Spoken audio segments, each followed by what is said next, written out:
Among the polished floors and disciplined ranks of Harlan's dojo, they barely noticed him. A shadow behind the dumpster, a ghost at the window. Elliot Ray collected cans while they collected trophies, his calloused hands once holding championship medals now clutching discarded aluminum. The students laughed, calling him Sensei Boom, never suspecting that beneath his worn jacket beat the heart of a master who'd forgotten more about martial arts than they'd ever learn. When Harlan finally invited him inside, no one expected the homeless man to step onto the mat and shatter not just their record, but every assumption they'd made about human worth. Just before we get back to it, I'd love to know where you're watching from today, and if you're enjoying these stories, make sure you're subscribed. The afternoon sun cast long shadows across the polished wooden floor of Harlan's dojo, where 20 children moved in synchronized patterns. Their white uniforms, crisp and bright under fluorescent lights, contrasted against the deep blue mats beneath their bare feet. Parents lined the perimeter of the room, some scrolling through phones, others watching with proud smiles as their children practiced basic forms. "Keep your back straight, Michael. Emma, eyes forward," called Mr. Harlan, a broad-shouldered man in his 50s with salt-and-pepper hair and laugh lines that deepened when he smiled. He walked between the rows of students, adjusting a stance here, demonstrating a movement there. His voice carried authority without harshness, the voice of someone who had spent decades teaching discipline through respect rather than fear. Near the back of the viewing area, Sarah Miller leaned toward another mother and whispered behind her hand. "Did you see him again today? That homeless man?"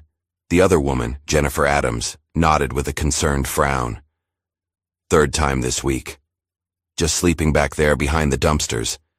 Tom says we should call the police, but Mr. Harlan hasn't seemed worried. I heard he watches the classes sometimes," Sarah continued, her voice dropping even lower. "Just stands outside by the window, gives me the creeps. Mom, did you see my kick?" 8-year-old Leo bounded over to his mother Jennifer, his round face flushed with exertion and pride. "It was amazing, sweetie," Jennifer smiled, momentarily forgetting the conversation. "Now go finish your class." As Leo ran back to join the other students, Jennifer's eyes drifted toward the side window. For just a moment, she caught sight of a dark figure standing in the shadows, watching. Behind the dojo, Elliot Ray carefully folded the threadbare blanket that had served as his bed for the past 3 nights. At 48, his face showed the weathering of someone who had spent too many nights outdoors, but his eyes remained clear and observant.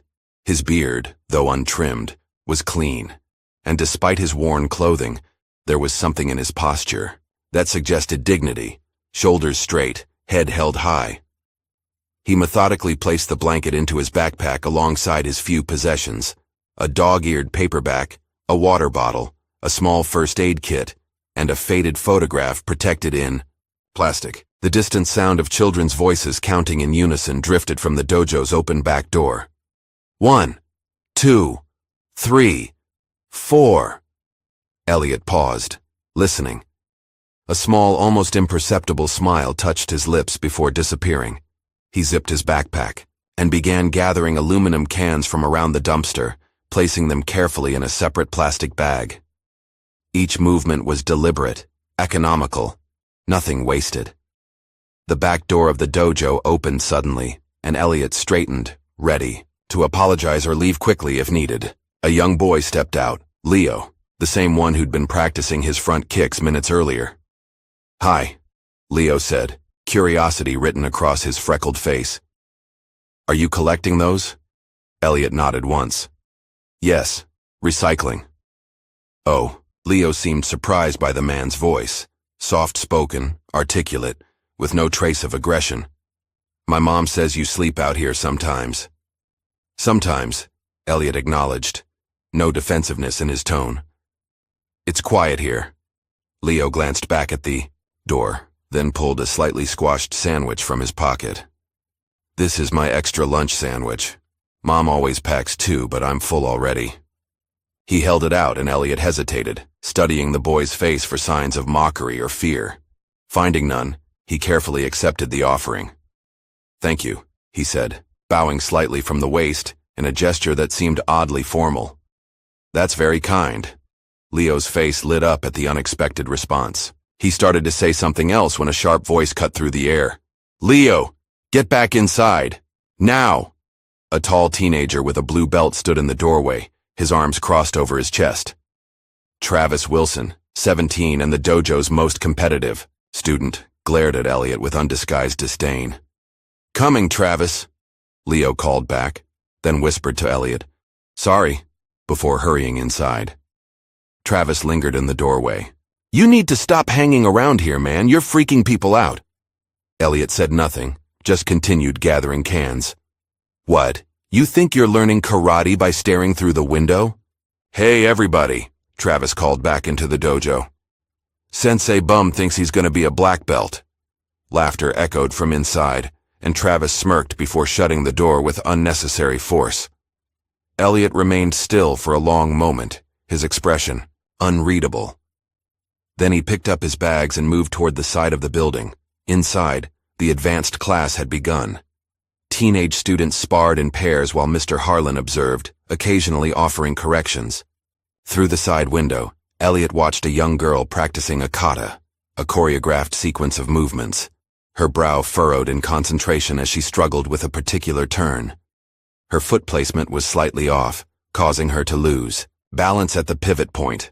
Without thinking, Elliot shifted his own stance, mirroring what she should be doing. When she failed again, he shook his head slightly. The girl glanced up, noticing him through the window. Instead of turning away, Elliot pantomimed the correction, weight on the back foot, front foot turned outward before the pivot. After a moment of hesitation, she tried it his way. Perfect execution. Her face broke into a surprised smile, and she gave him a small wave before returning to practice. What Elliot didn't notice was Mr. Harlan, standing quietly in the corner, watching the entire exchange with thoughtful eyes. Later, as twilight settled over the parking lot, Elliot sat on the curb behind the building, eating Leo's sandwich and reading his paperback by the security light. The door opened, and he tensed, expecting Travis or perhaps an angry parent. Instead, Mr. Harlan stood there, 2 bottles of water in hand. "Mind if I join you?" he asked, his voice neutral. Elliot shook his head, closing his book, Sun Tzu's The Art of War. Mr. Harlan sat down on the curb, leaving a respectful distance between them, and offered one of the waters. "I'm James Harlan. This is my dojo." "Elliot," he replied, accepting the water with a nod of thanks. "I apologize for loitering. I'll move on if it's causing problems." Harlan studied him, noting the careful articulation, the straight posture even, while sitting on concrete. "That was good advice you gave Caitlin about her pivot." Elliot looked down. "Force of habit. I didn't mean to interfere. You've trained before." It wasn't a question. A long silence stretched between them. Finally, Elliot sighed. "A long time ago." Harlan nodded, not pushing further. "You're welcome to watch from inside rather than through the window. Might be more comfortable." Surprise flickered across Elliot's face before he controlled it.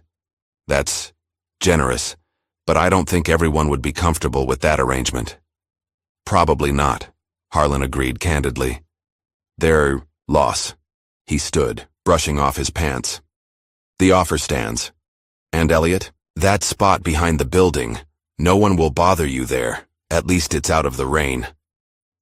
As Harlan walked away, Elliot stared after him, a complex emotion crossing his weathered features. Something between gratitude and wariness, as if kindness had become unfamiliar territory.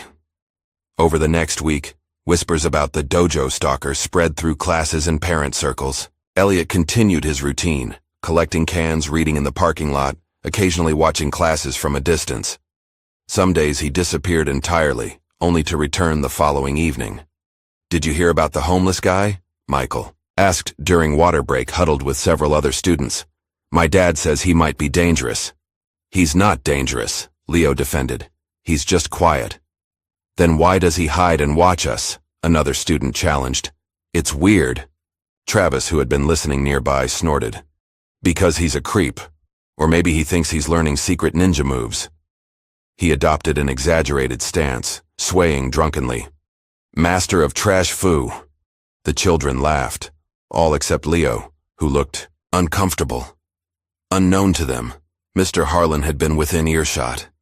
His eyes narrowed slightly, but he said nothing, deep in thought. That evening, as Elliot sat reading on his usual curb spot, Caitlin, the girl he'd helped with her kata, approached hesitantly, her mother waiting anxiously by their car. "Thank you for helping me with my form," she said quickly. "I got it right at testing today." Before Elliot could respond, she thrust a small paper bag toward him and hurried back to her mother. Inside, he found an apple, a granola bar, and a handwritten note. "Thank you, Sensei." The word made something shift behind his eyes. A memory, perhaps, or a long-buried emotion. From the dojo doorway, Mr. Harlan watched the exchange, the beginnings of an idea forming in his mind. "Dude, check out what I posted." Travis laughed, showing his phone to a group of friends at the dojo entrance. On screen was a video of Elliot from afar, gathering cans and watching through the window, with the caption, "Master of Trash Fu, the Dojo Stalker." Comments were already piling up, some laughing, others questioning whether it was right to mock someone down on their luck. "That's messed up, Travis," said Miguel, one of the older students. "Take it down." "Why?" "It's hilarious. The guy's been creeping around for weeks," Travis defended. "If he doesn't want attention, he should go somewhere else." The argument was cut short as Mr. Harlan called them inside for warm-ups. Travis shoved his phone in his pocket, not noticing Leo watching from nearby with a troubled expression. Later, that afternoon, Elliot returned to his spot behind the dojo. The video had made its rounds, and several passing students pointed and whispered. If he noticed, he gave no indication, sitting on the curb with the same quiet dignity. A newspaper spread across his lap. Mr. Harlan emerged from the back door, a bottle of water in one hand and a flyer in the other. He placed both beside Elliot. "Open mat day tomorrow," he said, tapping the flyer. "Anyone can come in and practice. No formal classes." Elliot glanced at the paper without touching it. "I appreciate the thought, Mr. Harlan. Ever feel like showing them what you know?" Harlan asked casually, though his eyes were sharp. A flicker of something, amusement perhaps, crossed Elliot's face. "I doubt they're interested in what I know. You might be surprised." Harlan straightened up. "The offer stands. Sometimes, the best teaching comes from unexpected places." As Harlan walked away, Elliot picked up the flyer, studying it thoughtfully before folding it neatly and tucking it into his book. Open mat day arrived with a larger crowd than usual. Word had spread about the dojo stalker, and curiosity had drawn extra spectators. Parents chatted in small groups while students practiced freely across the mat, some working on katas, others sparring lightly, the youngest ones simply tumbling and playing. Mr. Harlan supervised it all with a watchful eye, occasionally offering guidance where needed. His gaze frequently drifted to the door, as if expecting someone. Travis, showing off with high spinning kicks for a group of admirers, noticed Elliot quietly entering the dojo. The homeless man stood just inside the doorway, still wearing his worn jeans and faded jacket, looking uncomfortable but determined. A hush fell over the nearest students as they noticed him, the whispers quickly spreading throughout the room. "Well, look who it is," Travis called out loudly, walking toward Elliot, with an exaggerated bow. "The great master has decided to join us." Snickers rippled through the crowd. Some parents shifted uneasily. Others looked annoyed at the intrusion. "You've been watching long enough," Travis continued, playing to his audience. "Come on, show us something. Try something." Elliot remained still, his expression neutral. "I'm just here to observe. Mr. Harlan invited me." "Did he now?" Travis looked around for approval from his peers. "Well, since you're our guest, maybe you could demonstrate your incredible trash can technique?" More laughter, louder this time. A few parents joined in, one father audibly muttering, "Why is that guy even in here?" Elliot's jaw tightened almost imperceptibly, but he made no move to leave or engage. His eyes found Mr. Harlan's across the room, a silent question passing between them. Before Harlan could intervene, Leo pushed through the crowd, standing between Travis and Elliot. "Stop it!" the small boy demanded, his voice cracking slightly.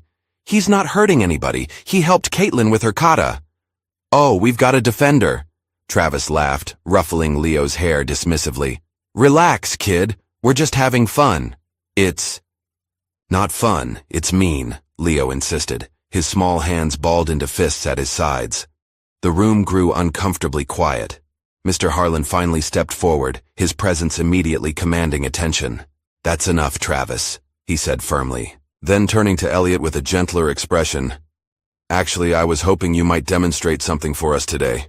Just a kata. No sparring. Murmurs swept through the room. Travis looked stunned, then smug, clearly expecting embarrassment to follow. Elliot hesitated, scanning the faces around him. Skeptical parents, curious children, mocking teenagers. Finally, his eyes settled on Leo, who looked up at him with complete faith. Just one, Elliot agreed quietly. He moved toward the center of the mat, removing his worn shoes and placing them neatly at the edge. In his sock feet, he stood silently, for a moment, eyes closed, gathering himself. A few snickers broke the silence, quickly hushed as Elliot began to move.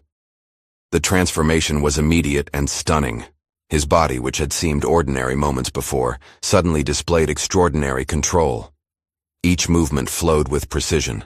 Blocks, strikes, turns executed with a grace that spoke of decades of practice. His worn clothing no longer seemed relevant as the form took shape, a complex kata that even the most advanced students recognized as far beyond their current abilities. Silence fell over the dojo. Every eye was fixed on Elliot as he moved through the final sequence, his breathing controlled, his focus absolute. The kata concluded with a powerful strike that seemed to vibrate the air itself, followed by perfect stillness. For several heartbeats, no one moved or spoke. Then, a single person began to clap, Leo, his face shining with vindication. Others joined tentatively at first, then with genuine appreciation.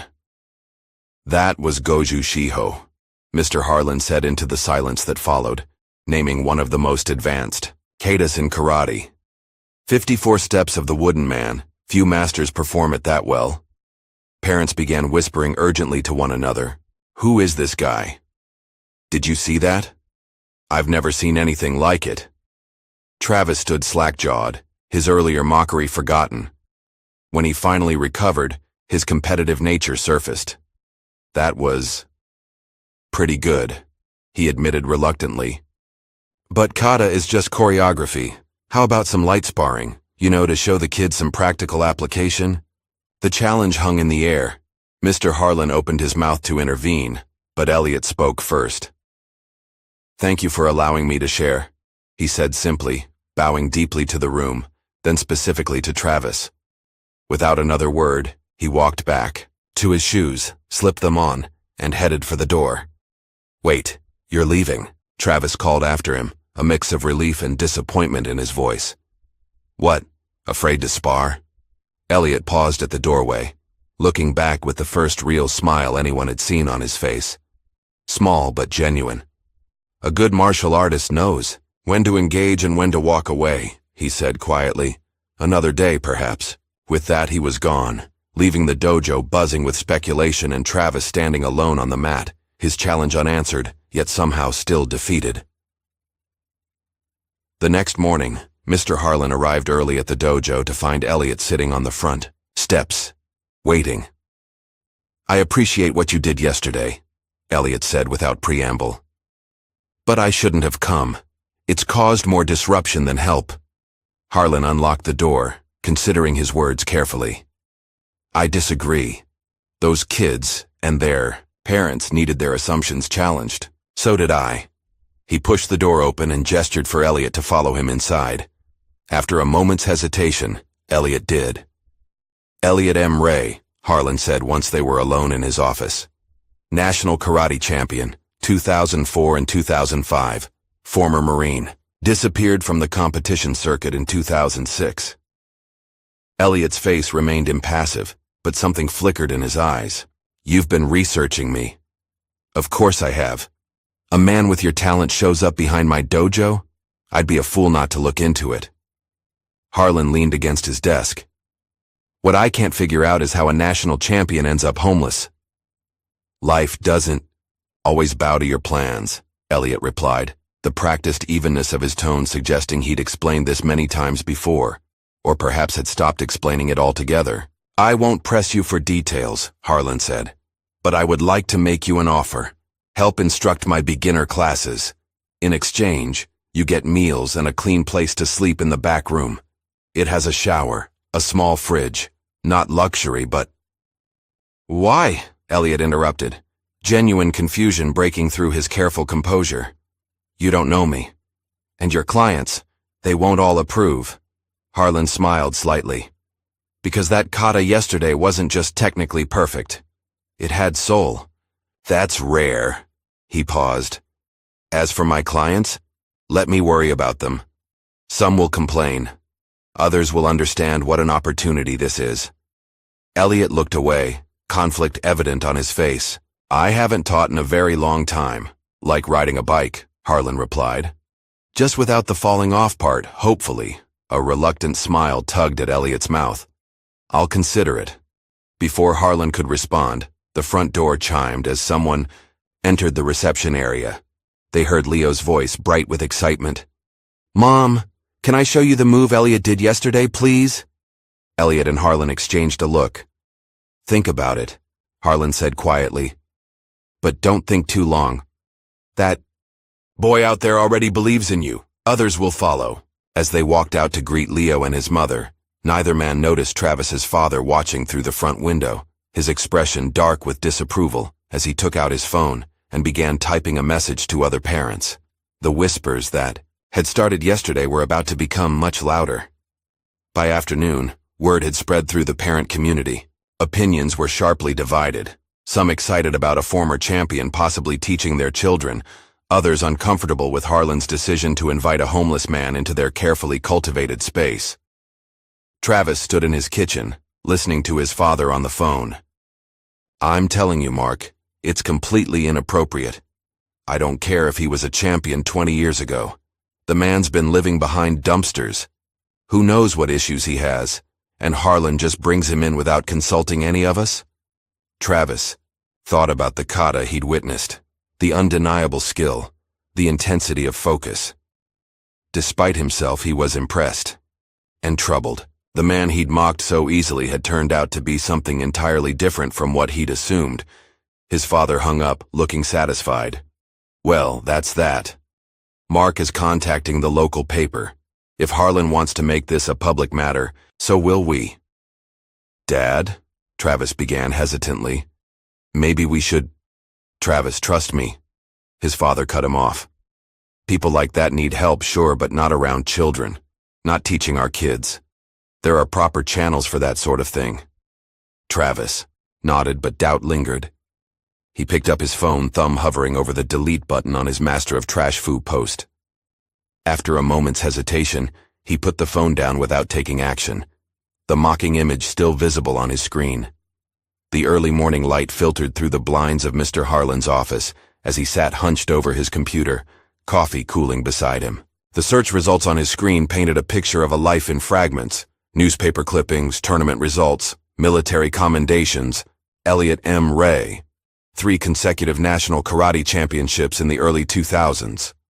Distinguished service in the Marines. Featured in Martial Arts Today as one of America's most promising competitors. And then, nothing. After 2006, Elliot Ray simply vanished from public record. Harlan leaned back, rubbing his tired eyes. The man sleeping on the training mat in his back room, the same man who had been gathering cans behind his dumpster for weeks, was more than just a fallen champion. There was a deeper story here. The front door chimed, startling him from his thoughts. He closed the browser quickly, like a man caught prying into someone's diary. Elliot stood in the doorway, his borrowed clothes, a plain gray t-shirt and black sweatpants from Harlan's Lost and Found, hanging loosely on his frame. Despite the simple attire, there was something changed about him. Perhaps it was the clean-shaven face, or the shower-damp hair, but he looked 10 years younger than the man who had performed that stunning kata yesterday. Morning, Harlan said, gesturing to the coffee maker. Help yourself. Elliot nodded in thanks, pouring a cup. His movements were economical, precise, the same efficiency Harlan had noticed in his kata. "Sleep okay?" Harlan asked. "Better than I have in months," Elliot admitted, his voice still carrying that unexpected gentleness that contrasted with his weathered appearance. "Thank you." Harlan waved away the gratitude. "I've been looking into your background," he said directly, seeing no point in deception. "You were exceptional. Why did you stop? You could have run a dojo of your own." Something closed off in Elliot's expression, not anger, but a practiced protection, like a door being quietly shut. "Life doesn't always bow to your plans," he repeated. From their earlier conversation, the phrase sounding more like a personal mantra than a casual observation. Harlan waited, letting silence do the work of encouragement. Elliot sighed, looking down into his coffee. "My wife, Amara, she got sick in 2006. Cancer. We had insurance, but—" He shook his head. "Anyone who's been through it knows insurance only covers so much. Experimental treatments, specialty care, medications not on the approved list. It adds up." The words came slowly at first, then with increasing momentum, as if a dam had broken after years of pressure. "I was competing, teaching, working security on the side, sleeping maybe 3 hours a night. It still wasn't enough." Elliot's gaze drifted to the window. "We sold everything. The car, the house, my tournament medals. Borrowed from everyone we knew. After she died, I just couldn't go back to the circuit. Couldn't face those people with their concerns about tournament standings when my whole world had collapsed." Harlan nodded, understanding filling the spaces between Elliot's words. "The debt followed you." "Like a shadow," Elliot confirmed. "I worked construction, security, whatever I could find. But the economy crashed and He straightened his shoulders slightly. "Excuses don't change reality. I ended up where I ended up." "And now?" Harlan asked. Elliot met his eyes directly. "Now I'm here. For how long, I don't know." "Stay," Harlan said simply. "Help me teach." "Not just the beginners, all of them. They could learn from you." "Your clients might have something to say about that," Elliot pointed out. As if on cue, the door chimed again. Jennifer Adams, Leo's mother, walked in, her expression determined. "Mr. Harlan, I need to talk to you about—" She stopped short. At the sight of Elliot, recognition and surprise crossing her face. "Mrs. Adams," Harlan greeted her. "You know Mr. Ray. He's going to be helping out around the dojo." Jennifer hesitated, then extended her hand. "Leo hasn't stopped talking about your demonstration yesterday. He says you're the best he's ever seen." Elliot shook her hand, a flicker of surprise in his eyes at the gesture. "He's a good kid, respectful. That speaks well of his parents. Some of the other parents aren't as—" Jennifer paused, searching for the right word. "Open-minded. There's a petition going around. And someone contacted the Herald." Harlan sighed. "I expected as much." "I should go," Elliot said quietly. "No," Jennifer said with unexpected firmness. "No, you shouldn't. Leo's gained more confidence in the past week than in months of classes. He told me how you helped him with his stance when no one was looking, how you never made him feel stupid for asking questions." She turned to Harlan. "I'll talk to the other parents. Some will listen." Harlan smiled gratefully. "And the others?" Jennifer shrugged. "They'll come around when their kids start improving under Mr. Ray's instruction." After she left, Elliot and Harlan stood in thoughtful silence. "Looks like you've got at least one supporter," Harlan finally said. "One is more than I had a week ago," Elliot replied, the ghost of a smile touching his lips. The next afternoon, a sleek silver sedan pulled into the dojo parking lot. A young woman in a pressed blazer emerged, notebook in hand, her eyes sharp with the hunger of a journalist sensing a story.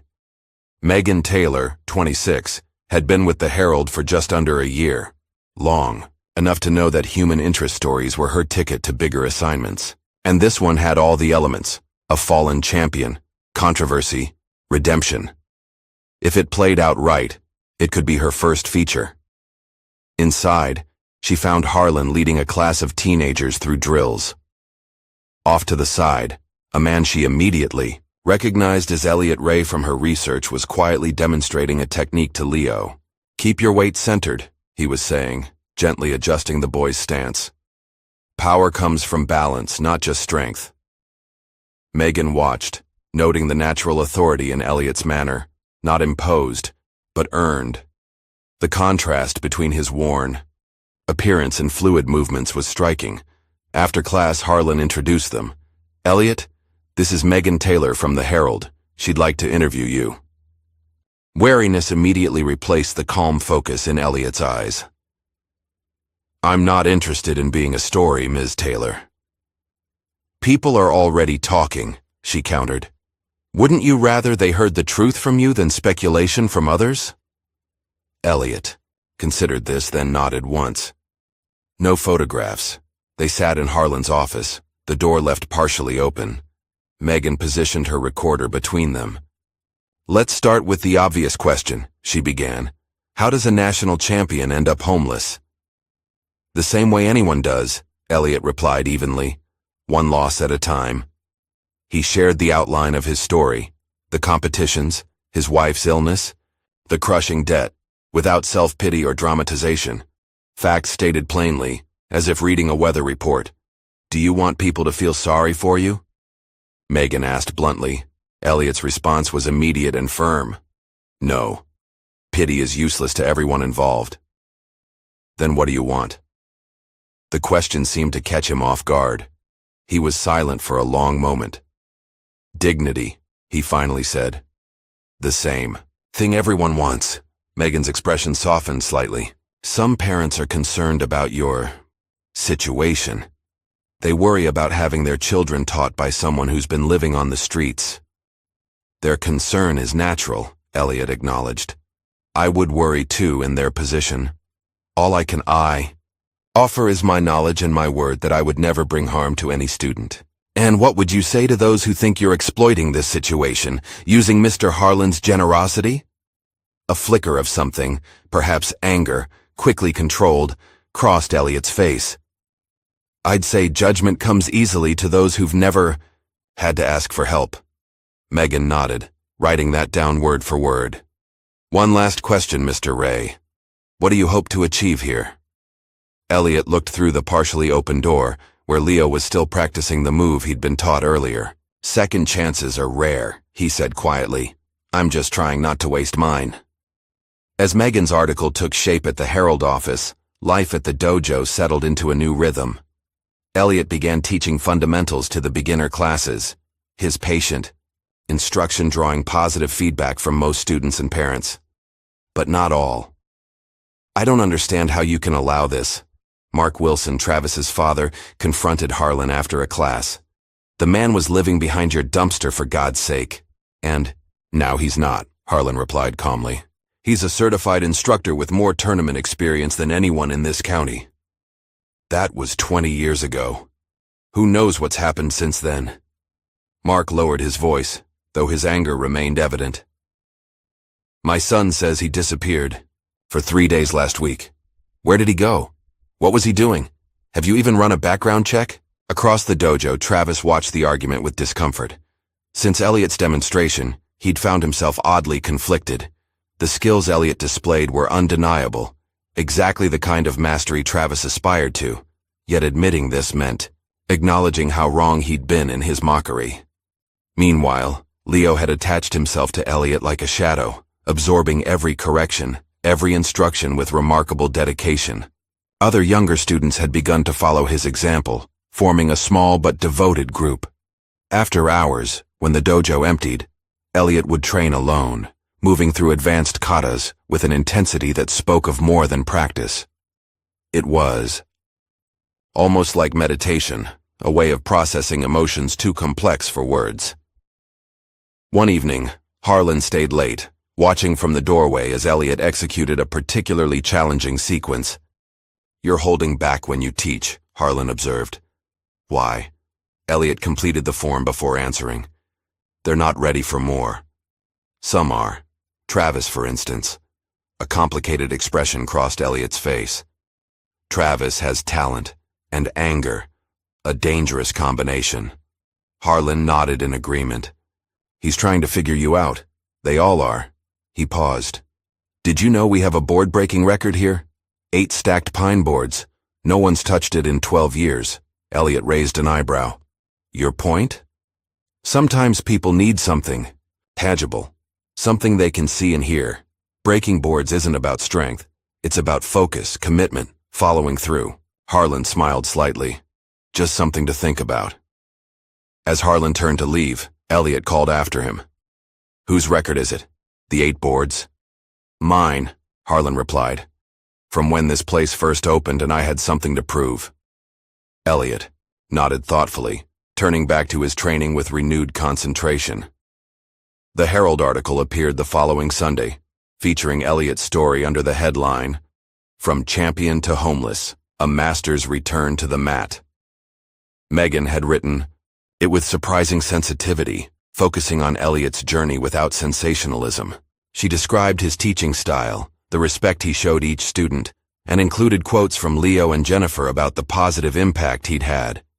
The article didn't shy away from controversy. Mark Wilson's concerns were presented alongside Harlan's defense, but the overall tone suggested a community finding its way toward acceptance. That morning, Elliot sat on the dojo steps, reading the article with mixed emotions. The story was fair, more than he'd expected, but seeing his life laid out in black and white brought a strange vulnerability. Is it weird? Leo asked, plopping down beside him. Seeing yourself in the newspaper? Elliot folded the paper carefully. A little. My mom says you're famous now, Leo continued, swinging his legs. She says more people will come to learn from you. Maybe, Elliot allowed. Can you teach me to break boards? Leo asked suddenly. Like Mr. Harlan's record? Elliot studied the boy thoughtfully. Breaking isn't about strength, Leo, it's about focus. Seeing through the obstacle, not at it. Like when I'm scared of something? A genuine smile spread across Elliot's face, a rare sight that transformed his features. Exactly like that. Leo beamed at the approval. Will you try to break Mr. Harlan's record someday? The question hung in the air as other students began, arriving for morning classes. Elliot rose, offering Leo a hand up. Some records exist to inspire, not to be broken, he said cryptically. But later, when the dojo was empty, Elliot examined the breaking stands and boards stored in the equipment room, his expression thoughtful. The article changed everything. Within a week, class sizes had doubled. Parents from across town brought their children to see the homeless karate master. Some came out of genuine interest, others from morbid curiosity. Elliot weathered the attention with quiet dignity, focusing on teaching rather than the whispers that followed him. Harlan expanded the class schedule to accommodate the influx, with Elliot handling most beginner and intermediate sessions. One afternoon, as Elliot demonstrated a defensive technique to a crowded class, he noticed a camera phone pointed at him from the viewing area. A quick series of emotions crossed his face: discomfort, resignation, then determination, as he continued the lesson without acknowledging the intrusion. Later, Harlan found him in the back room, staring at his phone with a troubled expression. Everything okay? Harlan asked. Wordlessly, Elliot turned the phone toward him. On screen was a social media post, a video of Elliot teaching, already with thousands of views and comments ranging from supportive to cruelly mocking. It'll pass, Harlan reassured him. People will find something else to talk about. But they didn't. More videos appeared. Local TV stations called requesting interviews. A sports channel producer left a message about a potential documentary. Through it all, Elliot maintained his routine, teaching, training, helping around the dojo. He declined all interview requests and avoided cameras when possible. The back room became his sanctuary, sparse but private. One evening, as he organized equipment after classes, Travis entered the dojo alone. The two had maintained a careful distance since Elliot's demonstration, with Travis attending Harlan's advanced classes rather than Elliot's. Need something? Elliot asked, not pausing in his work. Travis shifted uncomfortably, My dad's organizing some of the parents against you being here. Elliot nodded, unsurprised. I know. He says you got kicked out of competition, that you were violent.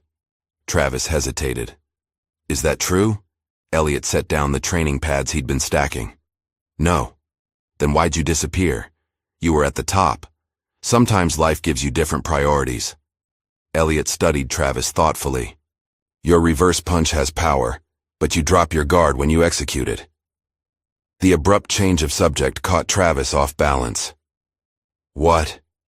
Tomorrow. 6 a.m. before regular classes. I'll show you how to fix it. Elliot returned to his task, effectively ending the conversation. Travis stood there a moment longer, confusion evident on his face before leaving without another word. The next morning, to Elliot's mild surprise, Travis showed up at exactly 6. They worked for an hour on form and technique, with Elliot offering corrections without commentary or judgment. By the end, Travis's punches were sharper, his guard more consistent. Why are you helping me? Travis asked finally, wiping sweat from his face. I was a jerk to you. You were, Elliot agreed without heat. But your potential is more important than your past mistakes. True for all of us. Before Travis could respond, the door opened, and his father walked in, stopping short at the sight of them training together. Travis? What are you doing here? Mark demanded. Training, Dad. Mr. Ray was showing me how to improve my reverse punch. Mark's expression darkened. Get your things. We're leaving. But now, Travis. The tension in the room was palpable as Travis gathered his gear. He glanced apologetically at Elliot before following his father out. Through the window, Elliot could see them arguing in the parking lot, Mark gesturing angrily, Travis defensive. The encounter left a bitter taste, one Elliot recognized all too well. Later that day, Harlan called a staff meeting which with just the two of them meant coffee in his office. I've had an idea, Harlan began. A fundraiser. Dojo Challenge Day. Open to the public, demonstrations, competitions. The proceeds would go to the West Side Shelter. Elliot raised an eyebrow. The shelter where I stayed sometimes. Exactly. It's good PR for the dojo, helps a worthy cause, and legitimizes my presence here, Elliot finished. Harlan didn't deny it. The community needs to see you as more than a curiosity or a charity case. This puts the focus on what you can contribute. Elliot considered it, turning the paper with Harlan's notes toward him. Board-breaking exhibition? People love it. Very visual. Harlan hesitated. I was thinking maybe you'd consider attempting the record. Your record. It's just a number, Harlan shrugged. Records exist to be broken. Before Elliot could respond, Leo burst into the office, excitement radiating from him. Mr. Ray, my mom says I can join the demonstration team if you think I'm ready. The interruption shifted the mood immediately. Elliot smiled at the boy's enthusiasm. We'll need to work on your form, he said, rising from his chair. Let's see what you've got.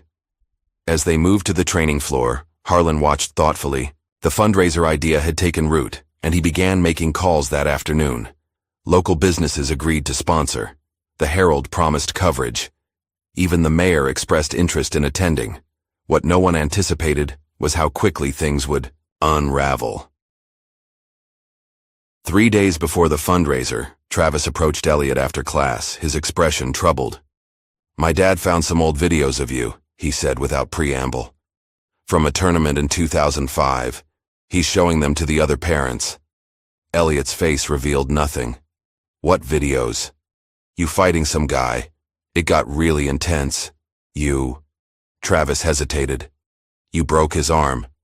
A long silence stretched between them. Tournament fighting has consequences, Elliot finally said. Injuries happen. He's saying you did it on purpose, that you got disqualified. Elliot closed his eyes briefly. The match was reviewed by officials. I was cleared of intentional misconduct, but yes, I was disqualified from that event. Why didn't you tell anyone? Because it doesn't matter anymore, Elliot replied, a rare edge entering his voice. It was 20 years ago. But it did matter, as became evident the next day when parents began pulling their children from classes. The whispers had turned to open concern. Someone had edited the old tournament footage, showing only the moment of injury on a loop without context. Mark Wilson had organized his campaign well. By evening, half the students had canceled their attendance at the fundraiser. Local businesses began withdrawing their sponsorship. The final blow came when Harlan found graffiti spray-painted across the dojo door. "Bums don't belong here." Elliot stood silently as Harlan photographed the vandalism for the police report. His face was impassive, but something had changed in his posture. A subtle withdrawal, as if he were already preparing to leave. "This doesn't change anything," Harlan insisted, though his voice lacked conviction. "We'll still hold the fundraiser. People will see the truth." Elliot shook his head slowly. "I've brought trouble to your door, literally." He gestured to the graffiti. "You've been good to me, James, better than anyone has in years. I won't repay that by damaging what you've built." "So you're just going to leave? Let them win?" Harlan demanded, frustration evident. "Sometimes walking away takes more strength than staying to fight," Elliot replied quietly. That night, storm clouds gathered over the city, matching the mood inside the dojo. Elliot packed his few belongings into his backpack, leaving the borrowed clothes neatly folded on the cot. On top, he placed a handwritten note for Harlan. As rain began to fall, he slipped out the back door into the darkness, the weight of failure familiar on his shoulders. Morning brought no relief from the storm. Harlan arrived early, already knowing what he would find. The back room empty, the note on the cot simple and direct. "Thank you for believing in me. Some debts can't be repaid, but I'll try. The students deserve better than controversy." E. Harlan crumpled the note in his fist, anger and disappointment warring in his expression. Outside, volunteers were setting up for the fundraiser despite the rain, their enthusiasm dampened but not extinguished.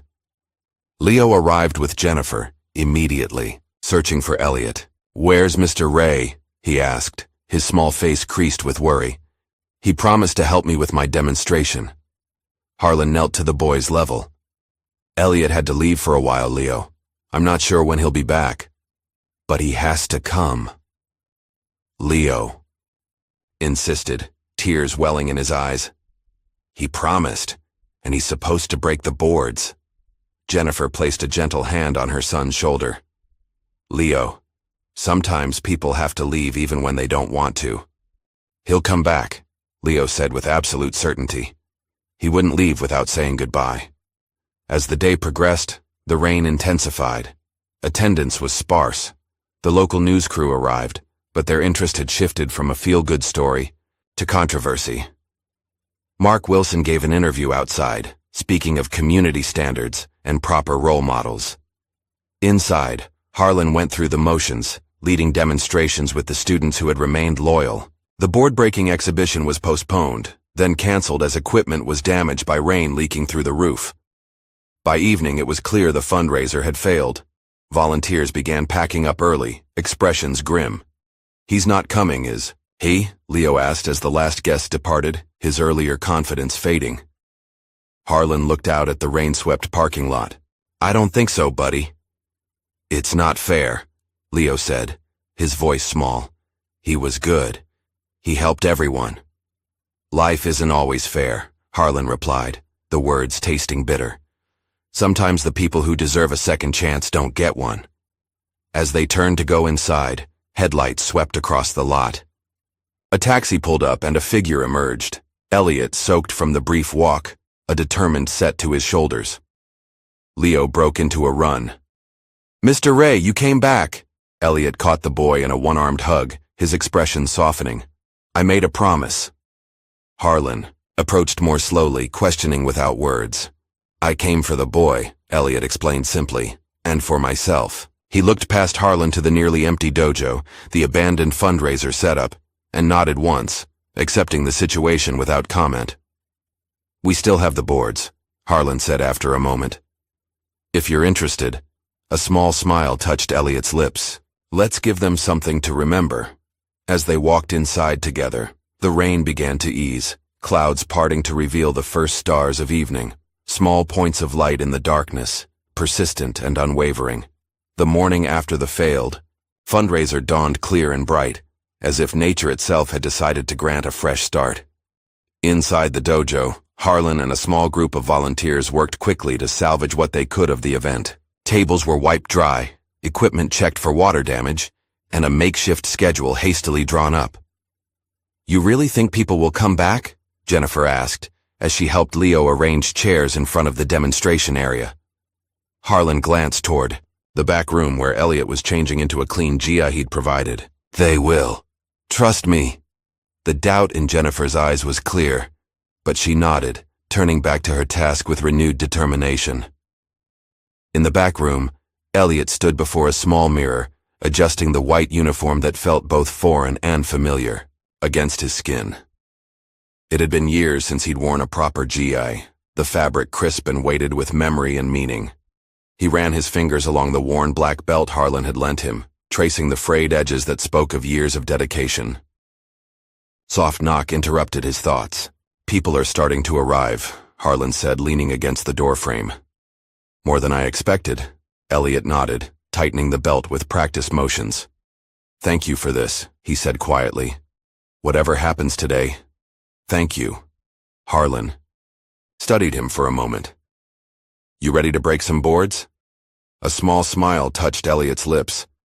"Let's not get ahead of ourselves." As they walked toward the main floor, the sounds of voices grew louder, curious, excited, skeptical. Word had spread overnight about Elliot's return, drawing an unexpected crowd despite the previous day's disaster. Stepping into the training area, Elliot was momentarily taken aback by the number of people.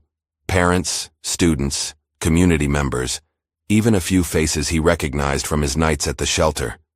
Near the back, a local news crew set up cameras, while Megan from the Herald scribbled notes in the front row. "There he is," someone whispered loudly. "The homeless karate guy." Leo broke away from his mother and ran to Elliot's side. "I told them you'd come back," he said proudly. "Nobody believed me, but I knew." Elliot placed a gentle hand on the boy's shoulder, drawing strength from his unwavering faith. At precisely 10 o'clock, Harlan stepped to the center of the mat and raised his hands for quiet. The murmurs gradually faded as all eyes turned to him. "Thank you all for coming to our rescheduled Dojo Challenge Day," he began, his voice carrying easily through the room. "As many of you know, yesterday didn't go quite as planned." This drew a few sympathetic chuckles. "But sometimes life's greatest lessons come from our biggest challenges." Harlan gestured toward Elliot, who stood tall and composed despite the scrutiny. "I'd like to introduce, or reintroduce, someone special. Many of you know him as the man from the newspaper article or the viral videos. Some of you have already benefited from his instruction." He paused, meeting several gazes directly. "But I want you to know him as I do. Not as a homeless man, though circumstances brought him there for a time, but as a veteran who served this country with honor. As a national champion whose skill remains undiminished by hardship. And as a teacher, life sent us when we weren't ready to listen." A murmur ran through the crowd, some nodding in approval, others shifting uncomfortably. Today, Elliot Ray will demonstrate what decades of dedication to martial arts looks like. Not for glory or attention, but to remind us all that human worth isn't determined by a dress or bank account. With that, Harlan stepped back, and Elliot moved to the center of the mat. He bowed deeply, first to Harlan as the dojo master, then to the audience, and finally to the space itself, honoring the tradition of the art. The room fell silent as Elliot began a complex kata, different from the one he'd performed during his first visit. Where that had been a display of technical perfection, this was something more intimate. Each movement flowed with a liquid grace that made it appear both effortless and impossible, telling a story of struggle, perseverance, and hard-won peace. When the final movement concluded, there was a heartbeat of silence before applause erupted, hesitant at first, then growing in confidence. As the clapping subsided, a voice cut through from the back of the room. "That's all very pretty," Travis said, stepping forward onto the mat. "But kata is just choreography, right?" He looked directly at Elliot. "You said real martial arts is about application." Harlan moved to intervene, but Elliot raised a hand to stop him. "You're right," he agreed, surprising Travis. "Would you like to demonstrate with me?" Travis nodded, a complex mix of emotions crossing his face: determination, nervousness, and something like respect. "Light contact only," Harlan cautioned as Travis took position opposite Elliot. What followed wasn't the confrontation many expected. Instead, it became an impromptu lesson, with Elliot calling out techniques and Travis executing them. Elliot blocking, redirecting, occasionally demonstrating counters at reduced speed and power. It was collaborative rather than competitive, highlighting both Travis's skill and Elliot's control. After several minutes, they paused, and Travis, breathing hard but energized, turned to the audience. "Mr. Ray has been helping me refine my techniques," he announced, surprising his fellow students. "There's not a person in this room who couldn't learn something from him, even those of us who thought we knew it all." The last part was delivered with a rueful smile that drew appreciative laughter. As Travis rejoined the audience, Elliot caught sight of Mark Wilson standing near the door, his expression unreadable. The demonstrations continued. Younger students, showing forms they'd practiced with Elliot, Jennifer leading a self-defense workshop for parents. Throughout it all, Elliot moved between groups, offering quiet guidance and encouragement. By early afternoon, the energy in the dojo had transformed. Skepticism had given way to curiosity, and in many cases, genuine admiration. Donation boxes for the shelter filled steadily as people browsed silent auction items and signed up for special workshops. It was during a brief lull in activities that someone from the crowd called out, "What about the board-breaking record? Is that still happening?" All eyes turned to Harlan, who looked at Elliot questioningly. "The record stands at 8 boards, Harlan explained to the audience, "set by myself 12 years ago. It's a test of focus and power. Pine boards, 1 inch, thick, stacked together." A murmur of interest spread through the room. "Well?" The same voice pressed. "Is he going to try it?" Elliot stepped forward, his expression calm. "If it will help raise funds for the shelter, yes." The announcement sent a ripple of excitement through the crowd. People who had been preparing to leave found seats again. The news crew repositioned their cameras. Even Mark Wilson moved closer, curiosity overcoming his previous disdain. As Harlan and Travis set up the breaking stand, Leo approached Elliot with a bottle of water. "Are you nervous?" the boy asked. Elliot took a sip before answering. "Respect the challenge, but don't fear it. That's the balance." Leo nodded solemnly. "Like when I was afraid to try the flying kick, and you said the ground would still be there either way." A genuine smile warmed Elliot's face. "Exactly like that." When the time came, Harlan placed 8 boards in the stand, then looked at Elliot. "This is the record. Want to warm up with fewer first?" Elliot shook his head. "No, but I'd like to try 9. A hush fell over the room. Harlan raised his eyebrows, but added another board to the stack. 9 1-inch pine boards, a feat very few could accomplish. As Elliot positioned himself before the target, the room grew so quiet that the sound of the air conditioning seemed intrusive. He closed his eyes, centering himself. Those watching saw not the homeless man from behind the dumpster, but a martial artist in his element, focused, composed, present. With deliberate movements, Elliot raised his right arm, preparing for a downward elbow strike, one of the most powerful breaking techniques. He drew a deep breath, held it, and then...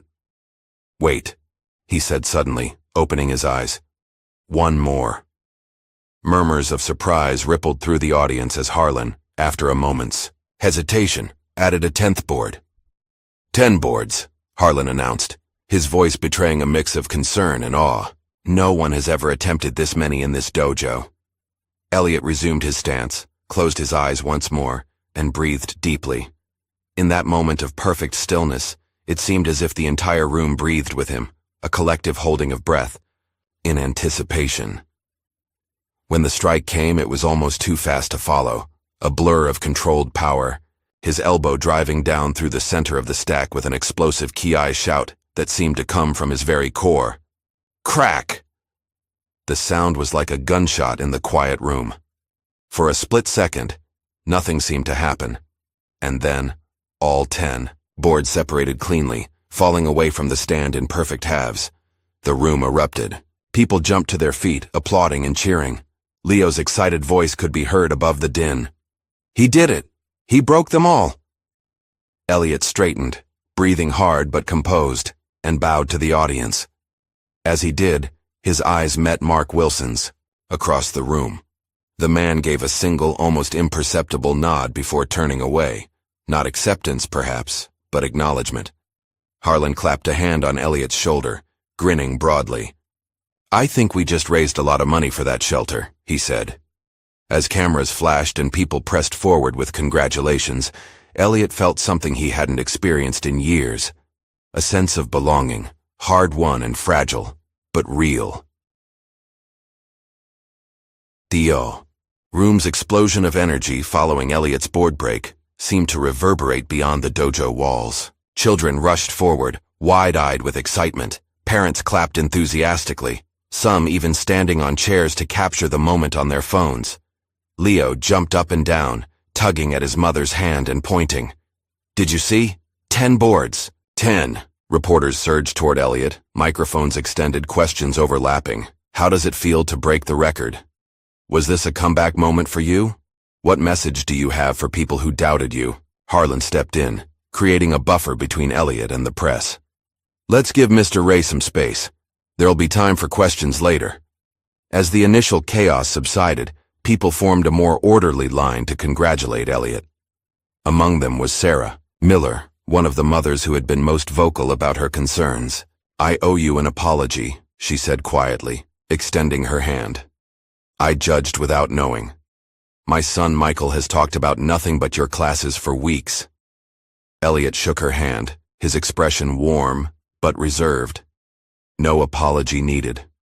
Caution. Around your children is never wrong." More parents approached with similar sentiments, some openly apologetic, others offering gift cards, business cards with job leads, or simply heartfelt thanks for what he had taught their children. An older man in a suit made his way through the crowd. "Mr. Ray, Tom Bradley, First National Bank. I'd like to discuss opening an account for you. We have programs for veterans reestablishing credit." Before Elliot could respond, another voice chimed in. "And I'm Lisa Jameson from Veteran Housing Alliance. We should talk when you have a moment." The offers continued. Temporary housing, job interviews, donations to the shelter in his name. Elliot accepted each with quiet dignity, neither dismissing the help nor appearing overwhelmed by it. From across the room, Travis watched the scene unfold, a complicated mix of emotions playing across his face. He started forward, hesitated, then continued with determined steps until he stood before Elliot. "Can I talk to you?" he asked. "Privately?" Elliot nodded, and they moved to a quieter corner, while Harlan continued managing the crowd. "I was wrong about you," Travis said without preamble. "And I'm sorry for how I acted. The video I posted, all of it." "Apology accepted," Elliot replied simply. Travis shifted uncomfortably. "My dad. He still has issues with all this. But I wanted you to know I deleted that video, and I told people the truth about who you really are." Elliot studied the young man thoughtfully. "That took courage. Not compared to what you did." Travis hesitated. "There's an event at the shelter next weekend. Some of us are going to volunteer. Would you come? Maybe show us some techniques we could teach the kids there?" A look of genuine surprise crossed Elliot's face, followed by a smile that reached his eyes. "I'd be honored." Meanwhile, Megan from the Herald was typing furiously on her tablet, her exclusive coverage of the event already taking shape. "This is going viral by tonight," she told Jennifer. "ESPN picked up clips from our live stream. Someone from a sports channel is flying in tomorrow for an interview." Jennifer watched Elliot across the room, now surrounded by children asking him to sign their belts. "Will all this attention be good for him?" Megan followed her gaze. "Fame is tricky, but I think he can handle it. There's something solid about him, like he knows exactly who he is, even when the world tried to tell him otherwise." By Monday morning, Elliot had become a local celebrity. Clips of the board break had indeed gone viral, garnering millions of views across multiple platforms. A sports channel had requested an exclusive interview, and 3 martial arts magazines had reached out for feature stories. City Hall called Harlan personally. The mayor wanted to visit the dojo later that week to present a community service award and discuss a potential partnership for at-risk youth programs. "It's crazy out there," Harlan said, closing the blinds against the small group of reporters who had gathered in the parking lot. "How are you holding up?" Elliot sat cross-legged on the mat, as composed as ever despite the whirlwind around him. "I've seen both extremes now. Being invisible and being too visible. Neither defines me." Harlan nodded appreciatively. The mayor's visit is good publicity for the dojo, but say the word and I'll cancel. "No need," Elliot assured him. "This isn't just about me anymore." In the days that followed, Elliot maintained his teaching schedule while navigating the newfound attention. With quiet grace, he agreed to a single television interview, during which he spoke not of his own accomplishments, but of the shelter's needs and the importance of second chances. When asked about his journey from homelessness to viral fame, he redirected, "The real story isn't about breaking boards or overcoming obstacles. It's about a community that ultimately chose to see a person, not a circumstance." The mayor's visit brought another wave of attention. Standing before a forest of microphones, Mayor Wilson, no relation to Mark, praised Harlan for his inclusive vision and Elliot for redefining what it means to fight, not just physically, but against prejudice and misfortune. As cameras flashed, Elliot found himself thinking of darker days. A particular night 3 years ago when he'd been denied entry to a shelter during a snowstorm, forced to sleep on a subway bench while security guards periodically woke him to move along. The contrast between then and now was so stark it seemed almost unreal. After the official proceedings, Harlan found Elliot sitting alone in the office, looking at something in his hands. A worn photograph of a beautiful woman with a bright smile, her arm around a younger, happier version of himself. "Amara?" Harlan asked gently. Elliot nodded, carefully returning the photo to his wallet. "She would have handled all this attention better than me. She loved people, could talk to anyone." Harlan sat across from him. "I have a proposition for you. The publicity has been good for business. We need another full-time instructor, and the back room isn't a permanent solution. Are you offering me a job?" "A partnership eventually, but yes, starting with a position. Salary, benefits, the works." Harlan slid a folder across the desk. "Jennifer helped set up a community fund. Enough for first and last month's rent on an apartment plus some basics." Elliot stared at the folder, momentarily overwhelmed. "I can't accept charity." "It's not charity. It's investment in a future we believe in." Harlan leaned forward. "But there's a condition." "What's that?" "The shelter program you mentioned to Travis. I want to make it official. Free weekly classes for residents. You'd lead it with dojo students assisting." Harlan smiled. "Help others like yourself." Elliot was quiet for a long moment.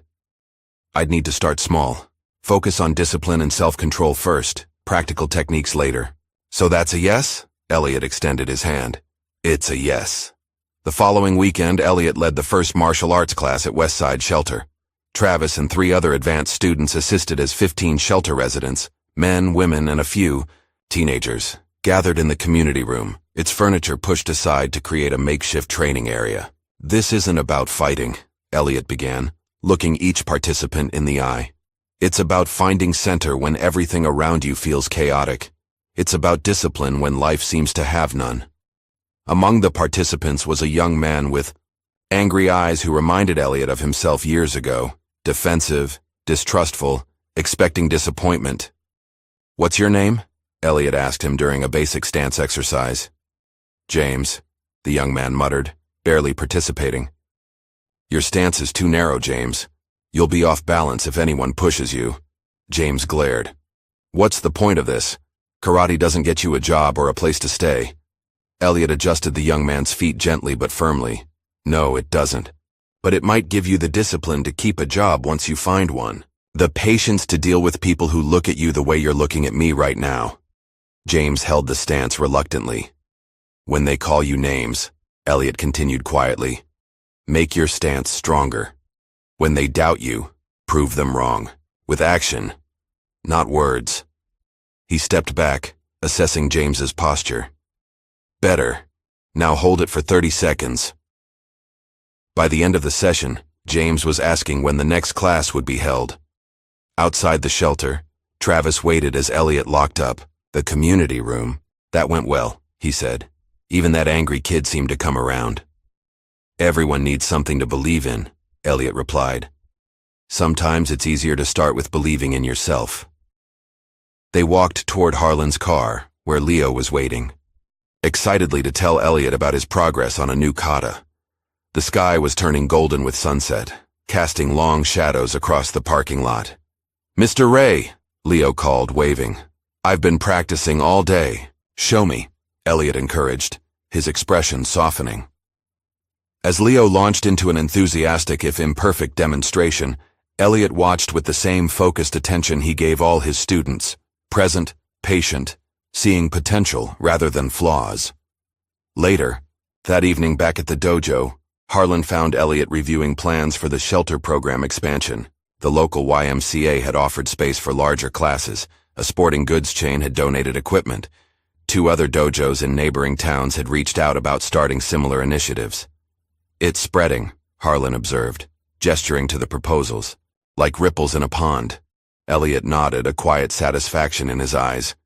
The kids at today's shelter class named themselves Sensei Ray's Respect Team. Harlan laughed. Got a nice ring to it, speaking of which. He handed Elliot a small box. Inside was a new black belt with Sensei Ray embroidered in gold thread.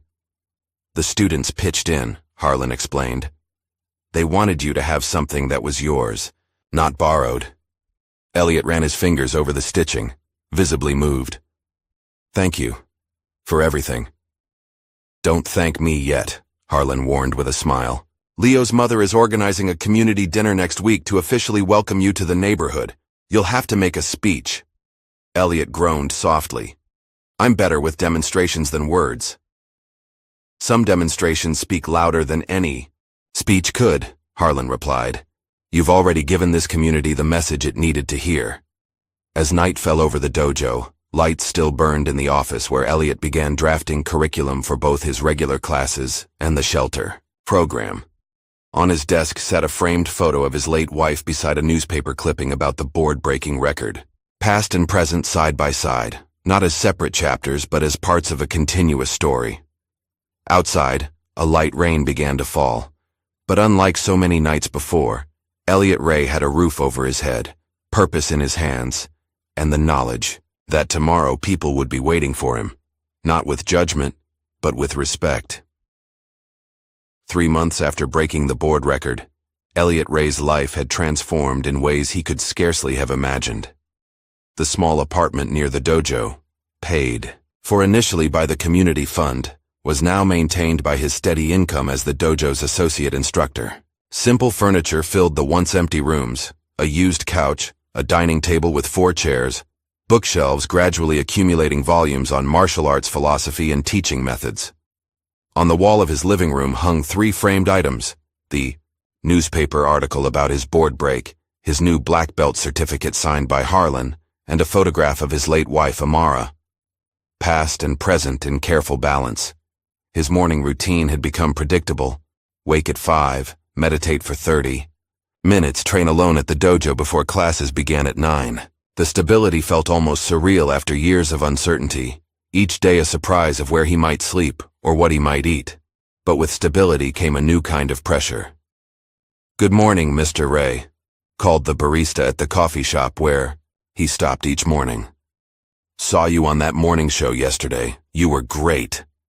Elliot nodded politely, accepting his regular order. Black coffee, no sugar. The television appearance had been arranged by a producer who'd seen the viral board-breaking video. What was supposed to be a 5-minute human interest segment had expanded to 15 minutes when viewers started calling in with questions. Though, network wants to do a follow-up, Harlan informed him later that day, holding up his phone to show an email. They're talking about a regular segment, Wisdom from the Mat or something like that. Elliot's expression remained neutral, but Harlan knew him well enough now to notice the slight tension in his shoulders. "I'll turn them down," Harlan offered. "Say we're too busy with classes." "No," Elliot said after a moment.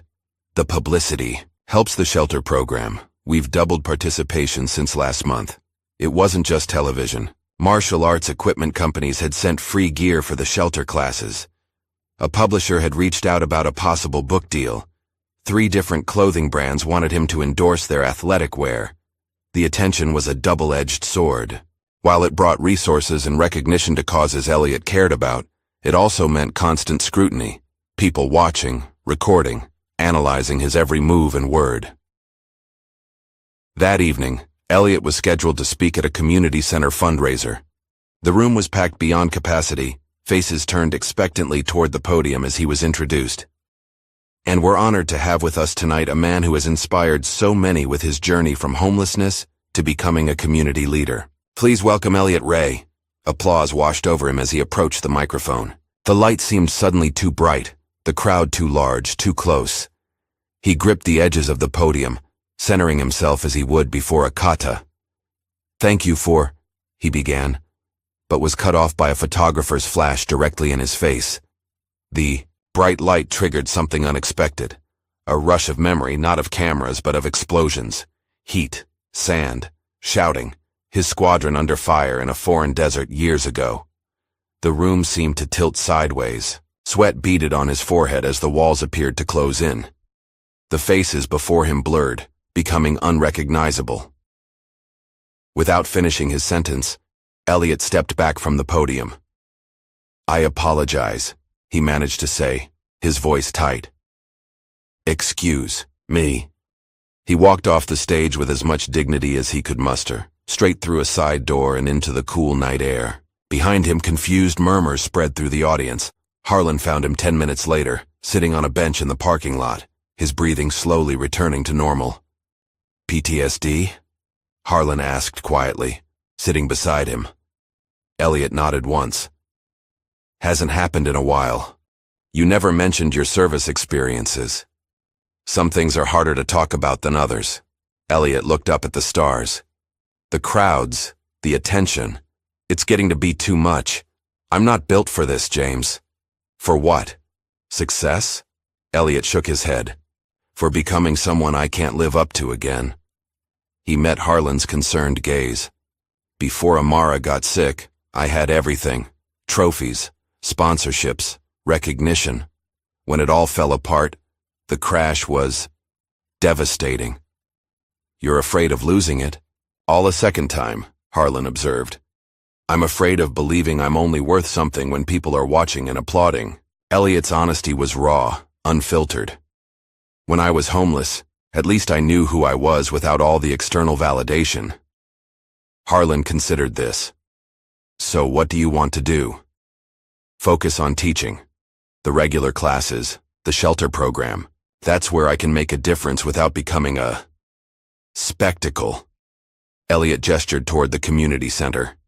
"Let someone else give the speeches." The next morning, Elliot arrived at the dojo to find Leo waiting outside, bouncing on the balls of his feet with excitement. "Mr. Ray, did you see my mom's post?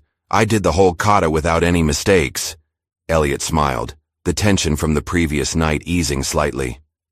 "Let's see it again, inside." As Leo demonstrated, Elliot noticed something remarkable. The boy was now teaching the younger students the same way Elliot had taught him, repeating the exact phrases. "Start with balance, not speed. Feel the movement before you make it. Respect your opponent even when they're imaginary." It was like watching a small mirror of himself, reflecting not just techniques but philosophy. The realization was both humbling and profoundly satisfying. Later that afternoon, Elliot declined a radio interview request and instead spent 3 hours at the shelter, working one-on-one with James, the angry young man from his first class. The transformation in James over 3 months had been subtle but significant. His stance more confident, his eyes clearer, his responses less defensive. "Got that job at the warehouse," James mentioned casually during a water break. "Started Monday." Elliot nodded, hiding his pleasure behind a matter-of-fact response. Good. How's the schedule with our training? Working evenings. I can make morning classes. James hesitated. They said if I stick with it 3 months, they'll train me for equipment operation. Better pay. You'll stick with it, Elliot said with quiet certainty. James studied him for a moment. How do you know? Because now you have something to lose. Elliot adjusted James's arm position slightly. Again, from the beginning. As they resumed training, Elliot felt a centering calm that had eluded him during the previous night's public event. This was where he belonged, on the mat, teaching, connecting one-on-one. The rest was noise. The calm proved short-lived. The following week, a rival dojo owner named Scott Henderson published a scathing blog post questioning Elliot's credentials and motives. Is the homeless karate master exploiting his past for fame? The headline blared. The article suggested Elliot's story was exaggerated for publicity, citing the tournament disqualification as evidence of a violent temperament and questioning whether someone who had failed in his own career should be teaching children. This post spread quickly through local martial arts circles, eventually reaching mainstream news sites looking for a controversy angle. Anonymous commenters piled on, some claiming to have insider information about Elliot's past. Harlan was furious. This is defamation. We could sue. No, Elliot said firmly. Engaging gives it credibility. Let it go. But the damage was spreading. Parents who had been supportive began asking uncomfortable questions. A few students didn't show up for class. A reporter ambushed Elliot outside his apartment building one morning. Mr. Ray, are you doing this for attention? Is your homelessness story even true? Elliot didn't respond, just walked calmly to his car and drove away. But the question lingered, poisonous in its simplicity. Was he becoming exactly what he feared? Someone defined by external validation? That evening, he skipped his usual routine and drove directly to the shelter after classes. There, away from cameras and expectations, he worked with a group of teenagers on basic self-defense. One boy, particularly frustrated with a technique, lashed out verbally. "This is stupid. When is this ever going to help me in real life?" Instead of correcting him, Elliot sat down on the mat, inviting the teen to join him. "You know what people called me for years?" he asked quietly. "Hey you, move along, get out." Sometimes worse, when they give you a name like that long enough, you start to believe it. The boy's anger faded into reluctant interest. "When they call you names," Elliot continued, "make your stance stronger. That's not just about karate. It's about standing your ground when the world tries to define you by its lowest expectations." The words resonated beyond the immediate audience. Several shelter residents who had been pretending not to listen moved closer. "You don't need a reason to have dignity," Elliot told them. "You don't need permission to respect yourself. And you definitely don't need to prove your worth to people who have already decided not to see it." As he drove home that night, Elliot felt a clarity that had been missing for weeks. The controversy, the attention, the praise, the criticism, none of it defined him. What mattered was the work itself, done with integrity, whether anyone was watching or not. The next morning, he was surprised to find Travis waiting outside his apartment, along with several other students from the advanced class. "We saw the blog post," Travis said without preamble. "It's garbage." "We know who you really are," added Miguel, another senior student, "and we're not letting this stand." Before Elliot could respond, Travis explained their plan, a Walk With Sensei Ray event scheduled for the following Saturday. Students, parents, and shelter residents would march together from the dojo to City Hall, showing community solidarity. "You don't have to speak or anything," Travis assured him. "Just walk with us." Elliot was momentarily speechless, moved by their initiative. "This isn't necessary," he finally managed. "Yes, it is," Travis insisted. "Not for you, for us. You taught us that respect isn't just something you talk about, it's something you demonstrate. So that's what we're doing." The walk took place as planned, drawing over 200 participants, far more than anyone expected. Shelter residents walked alongside dojo students, parents alongside city officials. No speeches were given, no demands made. It was simply a visible statement of support, more powerful in its silence than any verbal defense could have been. Scott. Henderson's blog post quietly disappeared the following day. 2 weeks later, a documentary filmmaker named Rachel Chen approached Harlan about creating a short film about Elliot's journey. Unlike previous media requests, her focus wasn't on the viral board break or the homeless-to-hero narrative, but on the deeper themes of dignity, resilience, and community. "I want to show the real story," she explained to Elliot when they finally met. "Not just what happened, but what it means. For you, and for the people whose lives you've touched." After careful consideration, Elliot agreed to limited participation. The resulting 30-minute film, titled Still Standing, focused primarily on the shelter program and the transformative power of martial arts as a path to self-respect. Elliot's personal story served as context rather than spectacle. When it aired nationally on a documentary channel, the response was overwhelming, not with social media sensation, but with quiet, meaningful impact. Shelter programs across the country reached out about implementing similar martial arts initiatives. Veterans organizations offered partnerships. Former competitors from Elliot's tournament days reconnected, expressing admiration for his new path. One email in particular caught Elliot's attention, from Marcus Coleman, his former training partner and closest friend from his championship days. They had lost touch after Amara's death when Elliot had withdrawn from everyone associated with his past life. "Saw the documentary," Marcus wrote. "You never stopped being the best of us, E. Not because of what you can do on the mat, but because of who you are off it. If you're open to it, I'd like to visit sometime. It's been too long." The message brought unexpected tears to Elliot's eyes, a connection to his past that felt healing rather than painful.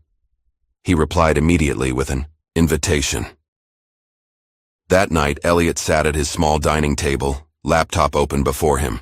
After weeks of consideration, he had finally agreed to write a guidebook, not a memoir or an instruction manual, but a philosophy of resilience drawn from both martial arts and his life experiences. He titled the document, Still Standing, Lessons from the Mat and the Streets. His fingers hovered over the keyboard for a long moment before he began to type. True strength isn't measured by what you can break. It's measured by what you can survive, and what you choose to build from the pieces.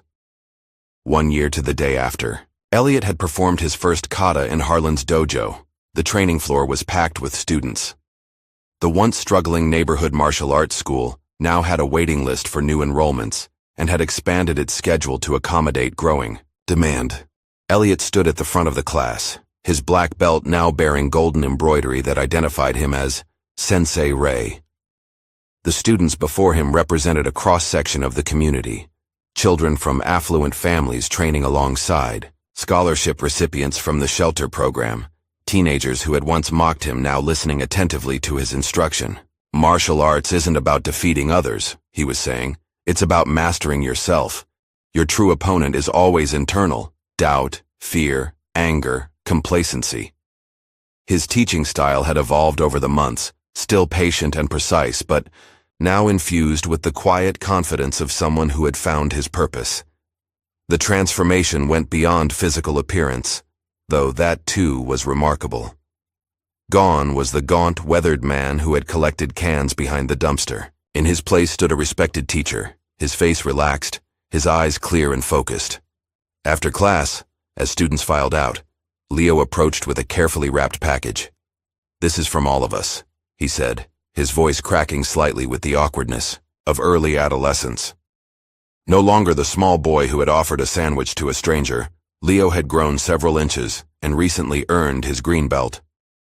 Elliot unwrapped the gift to find a framed photograph of the entire class, arranged in neat rows with himself and Harlan in the center. Beneath the image, a simple inscription read, "The man who showed us what strength looks like." "Thank you," Elliot said, genuinely touched. "This means more than you know." Leo beamed. "We're having cake in the break room. Mom made it. Chocolate. With strawberries. Your favorite." As the celebration continued, Elliot slipped away briefly to the small office he now shared with Harlan.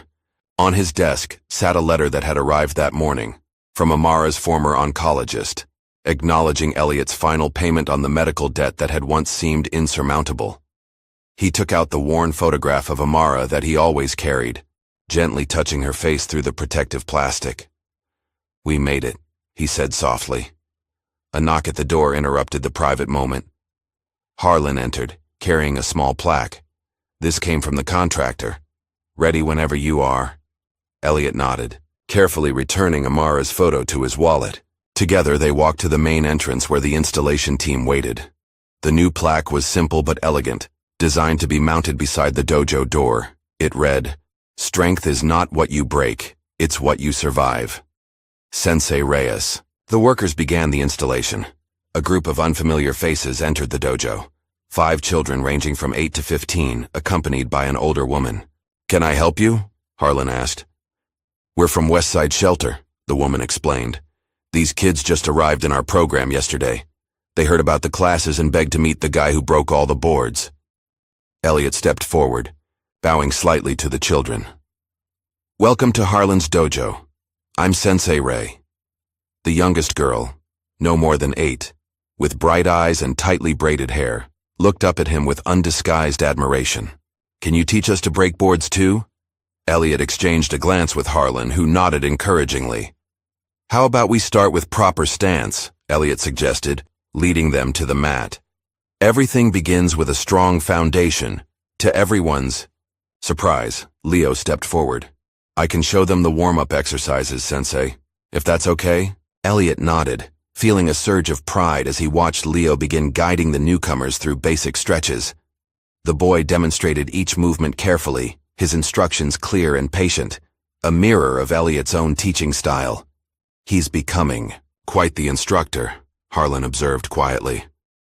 "He has good instincts," Elliot agreed. "Sees the person, not just the student." As Leo continued the warm-up, Elliot noticed the group had attracted an audience. Travis and several other advanced students had returned, ostensibly to help with the new shelter kids, but their attention was focused on a demonstration being set up in the corner. A young girl, Caitlin, now 12, the same student Elliot had once helped with her kata through the window, was preparing for a board-breaking attempt. 9 boards were stacked in the holder. "9?" Elliot asked, moving closer. "She's been practicing for months," Travis explained. "Says she wants to match your record." "That's 10 boards," Harlan corrected.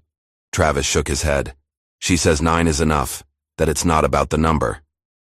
Elliot watched as Caitlin prepared herself, going through the same centering ritual he had taught. Eyes closed, breathing, steady, focus inward. Her technique was different from his. Where he had used an elbow strike, she positioned herself for a straight punch, her small fist perfectly aligned.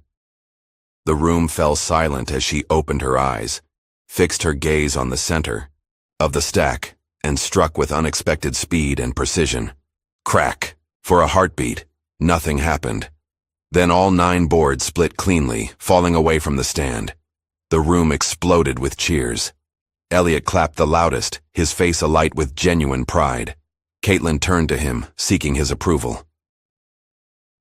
"Perfect form," he told her, bowing deeply in respect. "Better than mine." Her face broke into a radiant smile. "I had a good teacher." The celebration continued as word spread throughout the dojo.